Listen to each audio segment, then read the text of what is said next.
Welcome to the Mixed Signals podcast from Semaphore, where we are tracking the wild changes in this media age and talking to all of the most interesting and important figures who are changing and defining this new era in media. I'm Max Tawney. I'm the media editor here at Semaphore, and with me, as always, is our editor-in-chief, Ben Smith, who's in a room not too far away from me, somewhere back there. This week on the show, we're really excited to have a guest who I think probably all of our listeners know, Mark Cuban. He was the owner of the Dallas Mavericks. He was an original media innovator, sold his first company to Yahoo. And we're going to be talking to him about a lot of really interesting things. We're going to be getting some business advice from him. We're going to talk to him about the evolution of streaming, his decision to leave Shark Tank, why he hates the business that you and I are in, Ben, and who he thinks should run for president in 2028. And also, I suppose, whether there is in fact such a thing as being overexposed, because if anybody is, it's Mark. Well, we'll talk to Mark and unpack all of that right after the break. So, Ben, when I was starting out as a journalist at Business Insider about a little over 10 years ago now, we had these pretty insane traffic goals that we had to meet. I think I had to get 1 million page views every month, which is, in retrospect, kind of crazy. One hack that me and several other journalists, I think at Business Insider had was when we weren't looking like we were going to meet our quotas anytime soon, we might take a look at the news of the day and formulate a possible question and send an email off about it to Mark Cuban. And, it didn't work every time, but every once in a while he would get back with enough regularity that we would try it and it would generate a lot of traffic. I know we still sometimes do this here at Semaphore. He's been a willing participant multiple years in a row in our What We Got Wrong list in the media. And you quote Mark Cuban sometimes in your stories as well. Do you have a relationship with Mark? What are your thoughts on Mark Cuban? Yeah, I think it's funny. I have the same relationship with Mark as lots of other reporters, which is that I send him an email and 1 time out of 3, he responds in like 15 seconds with something quotable. He really is this funny, he's sort of an eternal kind of media figure. The other person I really think of as being like this is Donald Trump, who sort of built his profile despite a willingness to weigh in on absolutely everything. Although he's also, like in his way, a media pioneer. Cuban, his big score was he created something called broadcast.com, which was, a late 90s streaming platform that never really amounted to anything other than a $5.7 billion sale to Yahoo in the last great days of Yahoo. And then Cuban managed to get himself out of Yahoo before everything totally crashed. And so has been this, ubiquitous, wealthy investor since then. Well, one thing that you kind of talk about is the concept of being of it being a problem on the media side if you're too early. Obviously, it wasn't for Mark Cuban because he got paid $5.7 billion. That's many people would consider that to be pretty successful. But as a media entity, we're not all tuning into broadcast.com, right? And maybe he was a little bit too early with that idea as a actual sustainable long-term media property, though the idea seemingly was kind of close to what we experience today in terms of streaming video. Yeah, no, it's true. He was basically too far ahead, and somebody was going to win, and it would wind up being YouTube.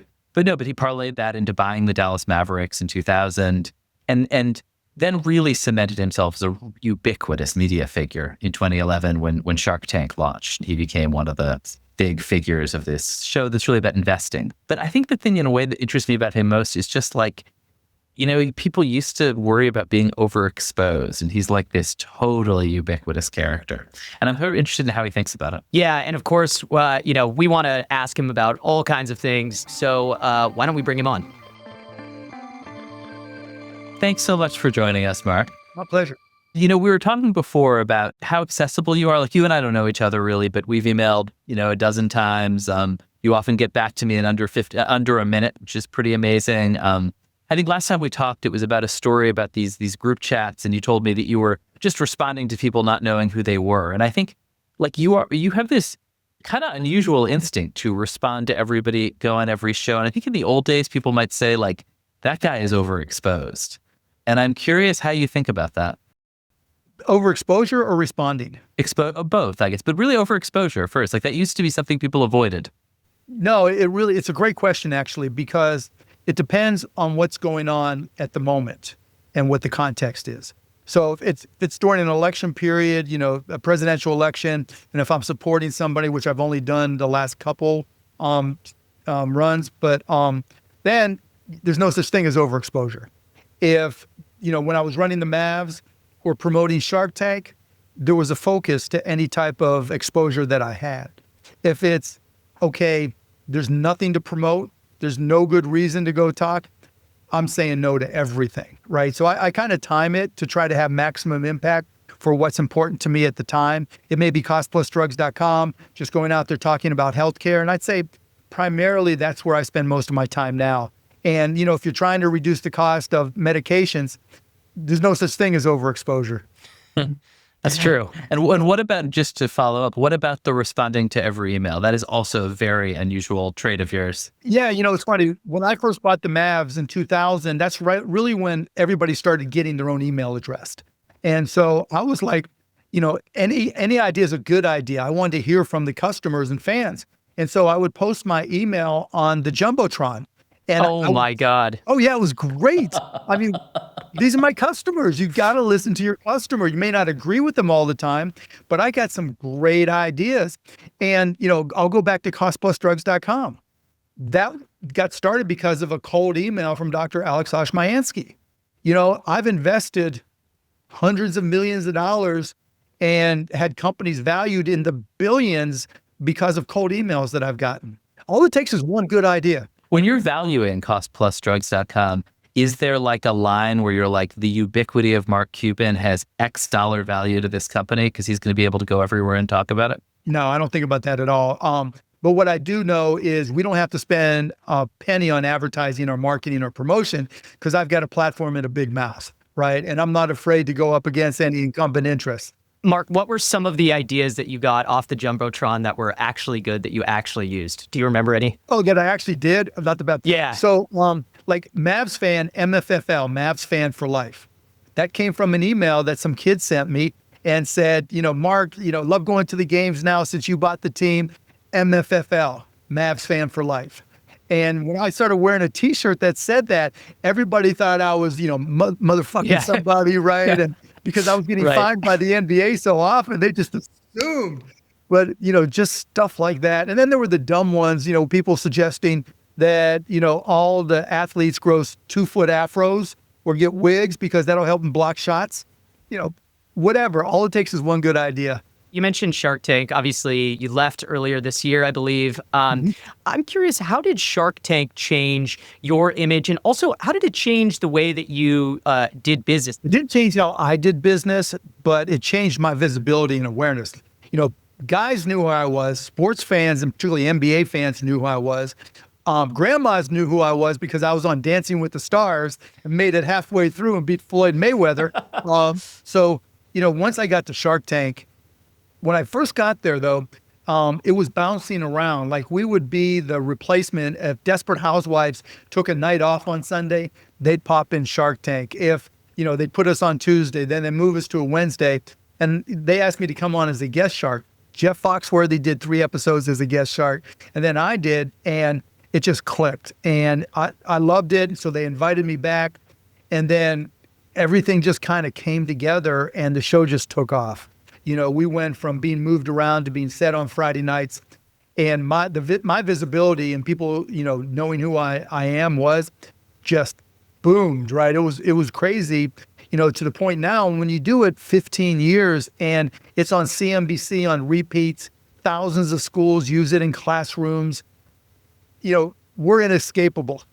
Where everybody sees us in, and so that really just lifted up my celebrity, if you will, to a whole new level. I think when you did it at Shark Tank, it was really unique. The idea that these kind of investors who operate behind the scenes are suddenly like this whole process in public. Now, like every investor you can think of is like all over TikTok. There's the all-in guys all the way over to like Ray Dalio. And I think there's been this kind of convergence of everything becoming media and everyone becoming a media figure. And I'm curious, like, I don't know. I'm curious what you make of that, particularly, I guess, in like an investment environment. Why are people doing that? Because it's fundamentally good for business? Is it just an ego trip? Well, all the above, right? I mean, the marginal cost to create a show, you guys know all the costs. When you first get started, relatively speaking, it's not all that much. So if you're going to start a business and you think you've got the ability or personality, starting a podcast, starting a YouTube channel, starting a Twitch channel, whatever it be, the marginal cost to start is relatively small. And no one starts a podcast or show thinking they suck, right? And so everybody goes into it with, high hopes and big aspirations. But I think the ones we talk about, like All In, Rogan, they've been around for a long time. They didn't all of a sudden have success on day one.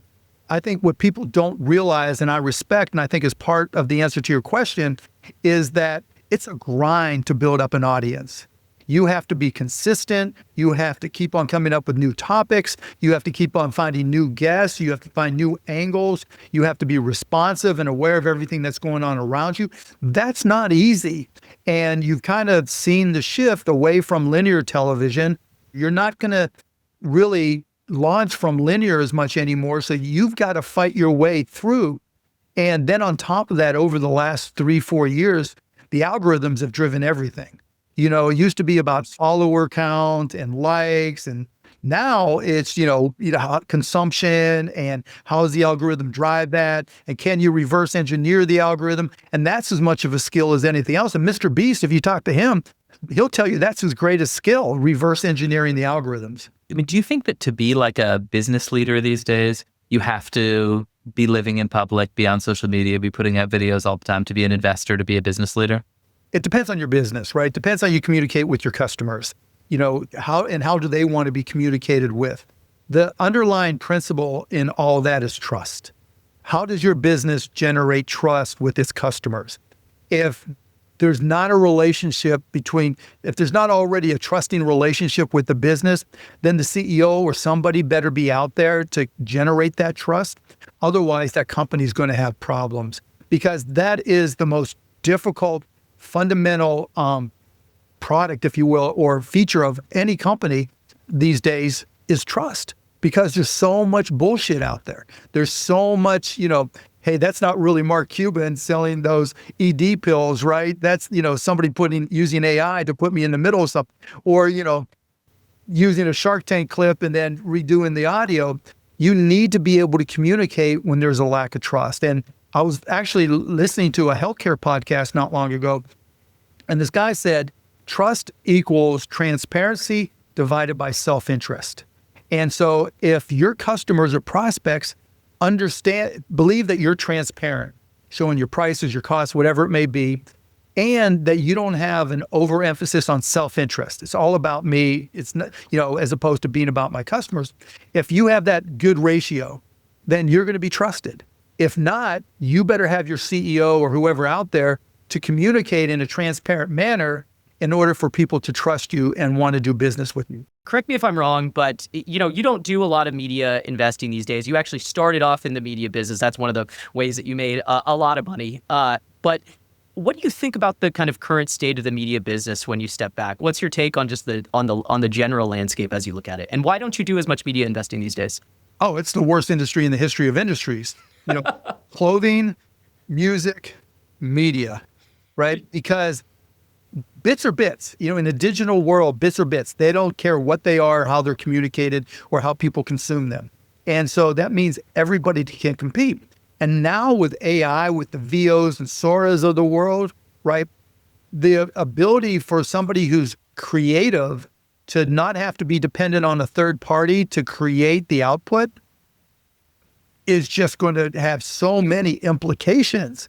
I literally, thought about starting a podcast where I just talk to Gemini or ChatGPT or Perplexity and just ask it deep questions, right? The questions that you normally don't want to ask in a normal podcast because they're too esoteric and people, but when you talk to a non-entity and, now they can go so, I don't want to say deep because they're not smart, but, the way they respond is insane in a lot of respects, insanely interesting.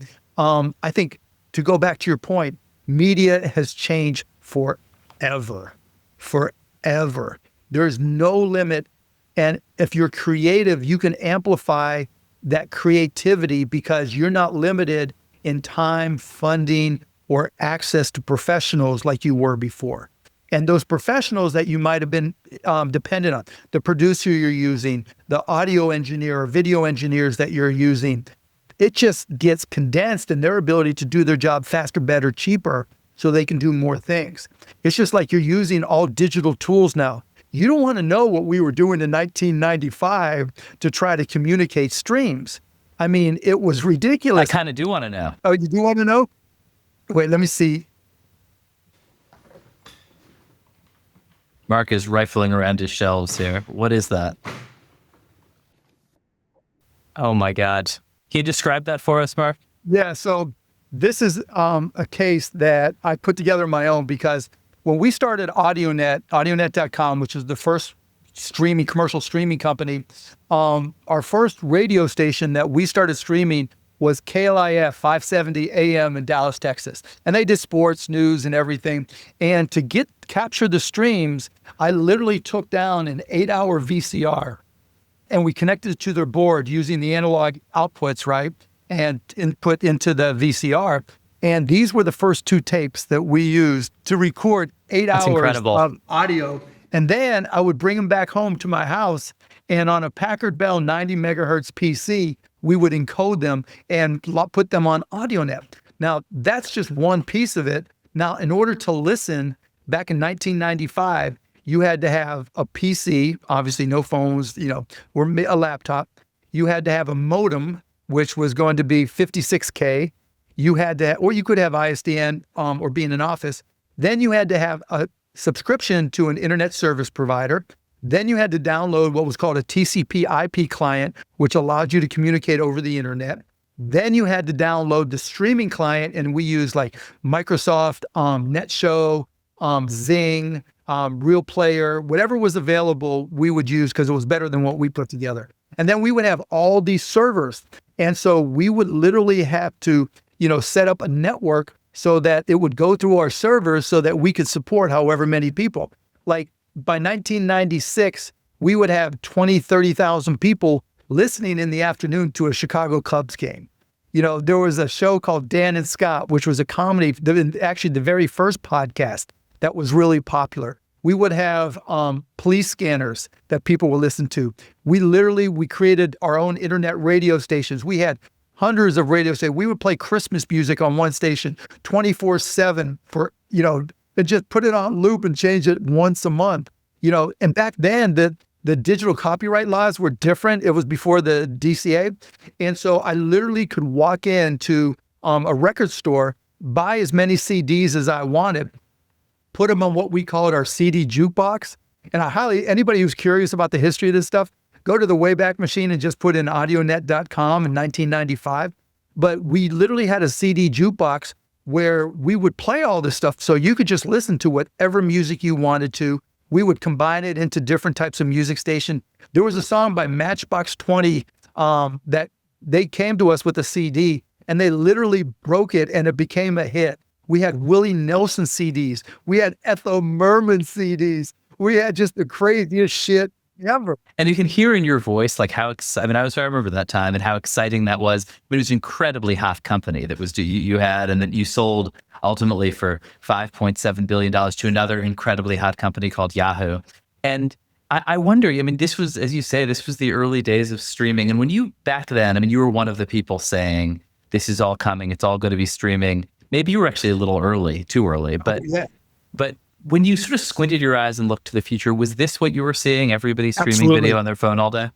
Yeah. Oh, on the phone, I always looked at it as when we could get into cars and we could be on phones, it was over. We won, right? Because there was no way to compete with us. But literally, I would do interviews back in the mid-90s like that, and I'd say, Ted Turner, we're coming for you.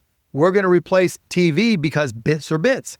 And everybody would just call me a fucking moron because they're like, dude, I have a TV. What do I need to go through all this work? I'm like, you don't understand. It's only going to get faster, better, cheaper. And it's just a matter of time. You surprised how long it took? Yes. Yeah, really shocked at how long.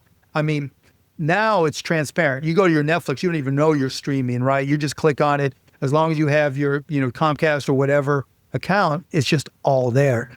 But I literally thought, by 2005, 2010, it would all be ubiquitous like we're seeing now.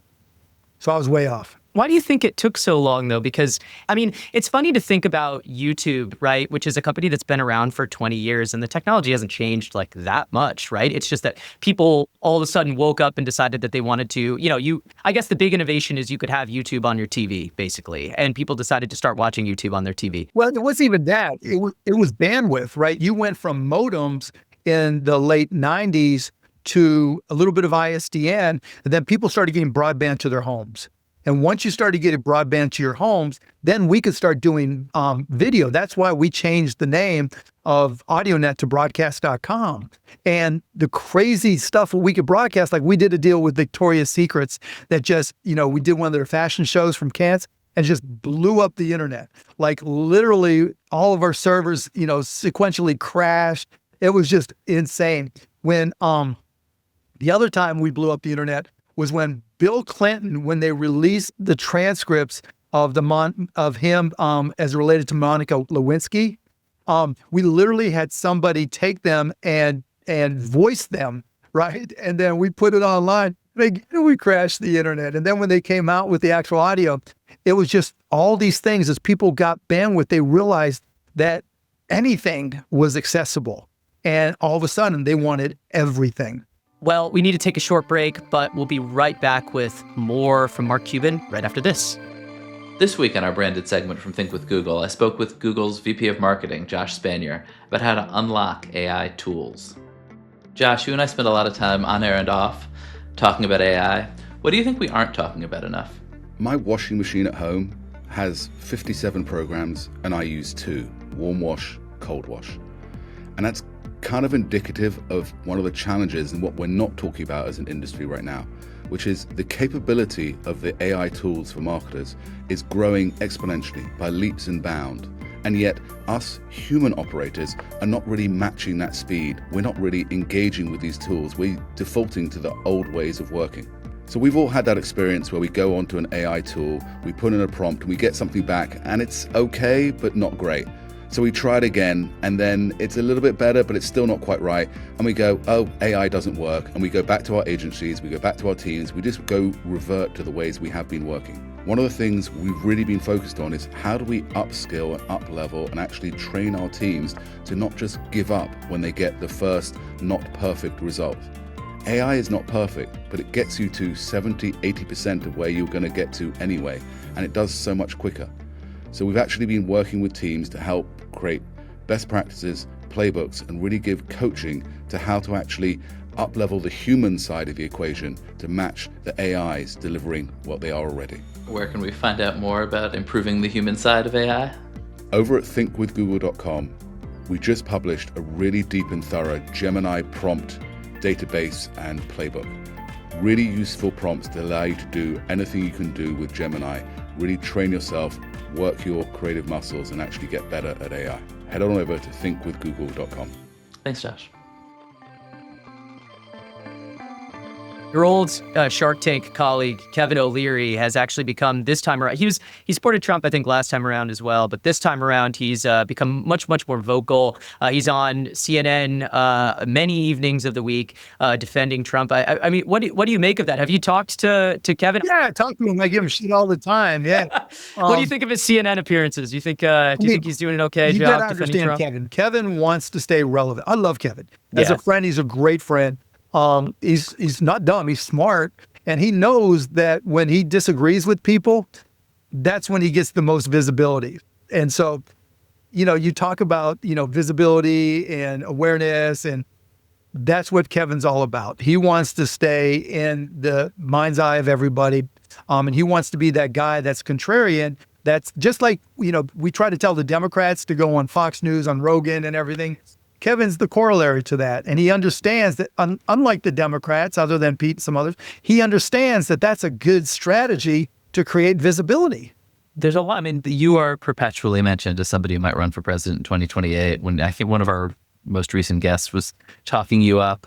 Scott Galloway. Scott Galloway, in fact. He thinks you should do it rather than him. How are you going to approach that decision? I'm not going to do it. I've said the only way I would do it is if Trump tried to run for a third term. But because then that's just changing everything, right? And that's a true threat. But other than that, I'm not going to put my family through that. My kids are 15, 18, and 21. And the amount of grief and abuse that just comes with doing that, when I'm 95 or 105 and taking my last breaths, right? I don't want to say, well, gee, I ran for president, maybe won, maybe didn't. I want to know that, that's why I quit Shark Tank. That's one of the reasons I sold the Mavs. This is prime time for them too. And, I don't want to take anything away from their ability to be who they want to be. Even though we're 3 years away now, obviously there's a lot of candidates who are out there who are already visiting South Carolina, who are talked about. There's a dozen or more. Who do you like out there so far? Who do you think is doing a good job? Scott Galloway would be great. John Stewart would be great. James Talarico, I forget his name. He's the Texas lawmaker. Yeah, from Texas. I love him. Right? I mean, he's still got to figure his way. He's young. And if 35 or 30, whatever age he is, and he's still got to learn a lot of the nuanced elements, not of politics, but of implementation of programs and, what works in business and doesn't work. But I love the fact that he's a hardcore Christian that doesn't put up with hypocrisy. And that is what is driving, I think, our country in the wrong direction, is so much hypocrisy. Say one thing, do another thing, don't matter what you just said, doesn't matter what you believe. And I think he stands on principles. I think Scott's like that. I think Jon Stewart's like that. But in terms of traditional politicians that we've seen, man. I mean, it sounds like you think basically like a media guy makes a pretty good candidate. Well, if you gave, when I was campaigning with Kamala, her biggest problem was her campaign would not let her sell. She's not a bad salesperson when you talk to her one-on-one, and she's smart, she's driven. But they did everything like as if it was all driven by a consultant, which it was. And you can't be that way in a world with Donald Trump. Donald Trump changed all the rules. The Democratic Party is dead. The Republican Party is dead. It's the Trump family business on the Republican side. It's nobody's business on the Democratic side. They don't know what to do. But what Donald Trump does better than anybody is sell. I'm going to end all wars day one. I believe you. I'm going to cut prices day one. Your grocery prices, I believe you. That's why the guy in New York, I think, is doing so well. Zoran, he can't do any of that shit, but he doesn't care. He's saying it anyways. He's learned from Trump. He's Trumpian in every single way. You want lower grocery prices? I'll open the grocery store. Do you think that this field in 2028 is going to be strong on the Democratic side, is going to be stronger than the fields in 2016 and 2020, kind of because the Democrats have been, have at this point have learned that, seemingly have learned, okay, something we've been fundamentally doing hasn't been working because we've lost 2 out of these 3 times to Trump? I think it's the wrong question. Sorry, right? The question is, what drives people to vote? What makes people select who they're going to vote for? Algorithms. And what's going to change in addition to algorithms? ChatGPT, Perplexity, Gemini, all these things are going to only increase in capability and ability and impact. We're using search engines less. And with all the abilities that, AI video can do, who knows what our usage patterns are going to be on social media? It could be that we start to hate social media because it's all the guerrilla, memes that are out there and all the video stuff that are hysterical but dominate the social part. And, who knows what that does to algorithms. And maybe we want more face-to-face communications. Maybe we need somebody, and I think this is the case, we need more face-to-face communications. But both parties, whichever party wants to win, has got to be an expert in AI. Not just in how you use it from a media perspective and a marketing and a sales perspective to get voters to get out and vote, but also how you implement it and to improve the economics of the country, to reduce the stress of all of our citizens, because that's what AI can do. And Donald Trump has a hard time spelling it. There's some people around him that are okay with it, but just like Zoran, somebody's going to be out there and going to say, I'm going to use AI to drop the price of butter to 79 to 7 cents, and I'm going to cut the cost of bananas to 15 cents because of AI, and here's how I'm going to demonstrate. We're going to improve the supply chains and all that. And it'll go right over everybody's head, but they'll hear bananas are going down, right? Price of gas is going down. The price of energy is going down because of AI. And if you look it up in ChatGPT, we'll see what it says. And I think that's the final piece that'll determine an election. How are you using AI in your businesses? All day, every day, just trying to learn everything I can. There's going to be two types of companies: those who are great at AI, and every other company, right? I've been in tech business, like we've been talking, my entire adult life, and I've seen everything and the impact it's had. And in every single one of those cases, I've been able to be successful, starting the first streaming company, starting the first high def company, et cetera, because you could see a path of where the technology was going. When I started HDNet, it was like high def, plasma TVs were $20,000, and people like, ain't nobody paying $20,000, but it was easy to see that they were going to go down in price performance. With AI, it's not so predictive. But what I will predict is every single voter for presidential and probably the lower races starting in 2026, right, and presidential 2028, is going to ask ChatGPT, who should I vote for and why? Or this is what I heard, and this is what I've said. And they're going to ask Perplexity, or they're going to ask, Gemini. So there's going to be a real fight for control of those results, isn't there? Yes. And you can and you can't control them, right? Like cost plus drugs, I use it I'm like, what's our price for this particular drug? Because, it's faster for me to ask ChatGPT than to go to costplusdrugs.com. And the answers are 99% of the time, they're correct.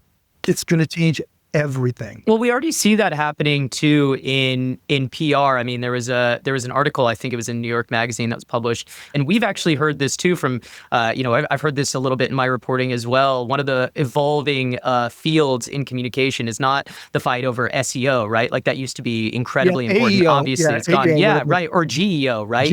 Whatever, whatever it is. But it does seem to be. It's really interesting that the way to define a lot of how people are going to define the images of companies and of people is going to be fought not about like just fighting over lines in a Wikipedia page. Well, I'll tell you the bigger question, the bigger problem, right, is advertising.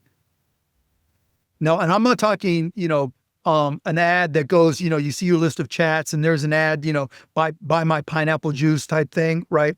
I'm saying you've got a 12-year-old kid asking questions that are very personal. And if it's listening and saying, oh, okay, you need, for your acne, you need to buy this cream at this pharmacy, or having problems, not getting along with your parents. Let me recommend this psychologist and just ask your parents for your credit card.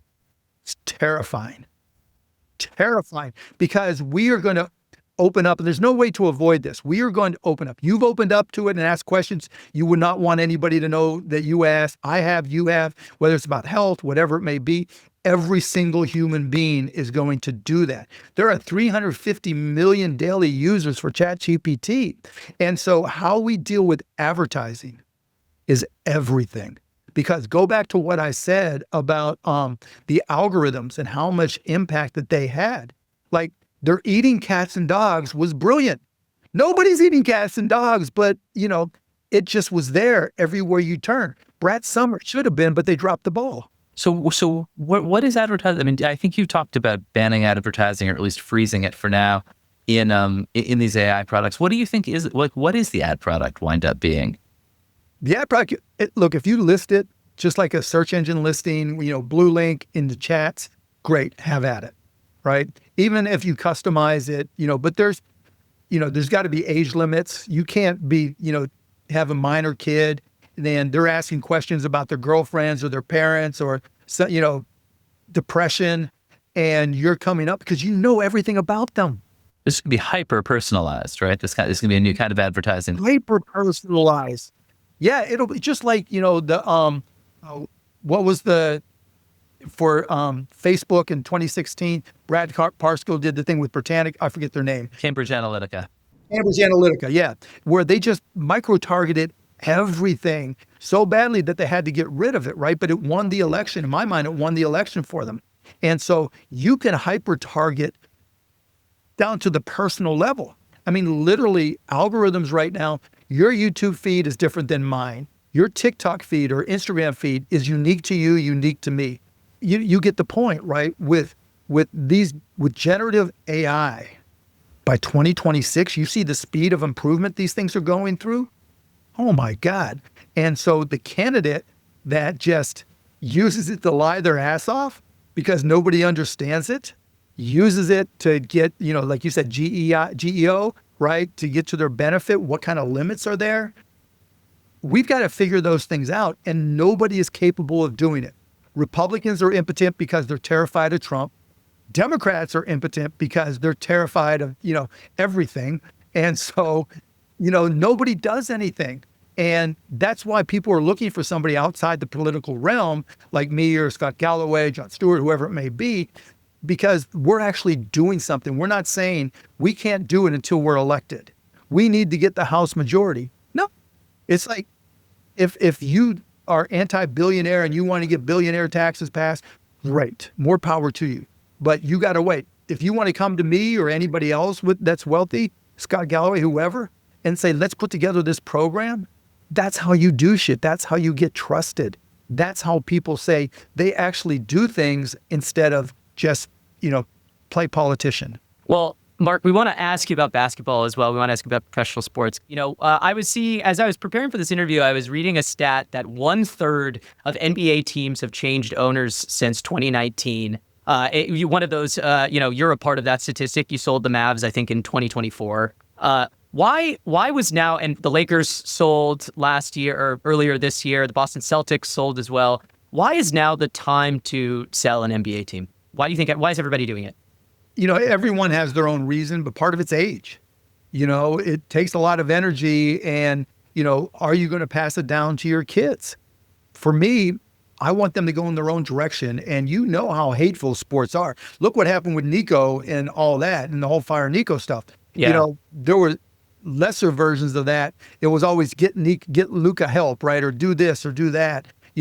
Trade Dirk. You guys suck. You'll never win. And then we win a chip. That, in this social media day and age, just like the running for president, I want my kids to go on their own path and figure things out. And politics and sports are the two areas where it's, you can't just say, hey, just take over the company and do your thing. It's just a different beast. And then, you have to deal with the state issues and all that kind of stuff. And I think that plays a big part of it as well. When you own the Mavs, you're obviously outspoken about pretty much everything. Did you feel you had to bite your tongue specifically about China? A little bit, but not that much. People would always try to play gotcha with you. And then I would just ask them what phone they use. And it's pretty straightforward. And there's a ton of hypocrisy, and again, that goes to the heart of everything, right? The hypocrisy and the whole gotcha thing, that's just part of media then and now. But yeah, there was a certain point, because I didn't want to step in it. There was no upside.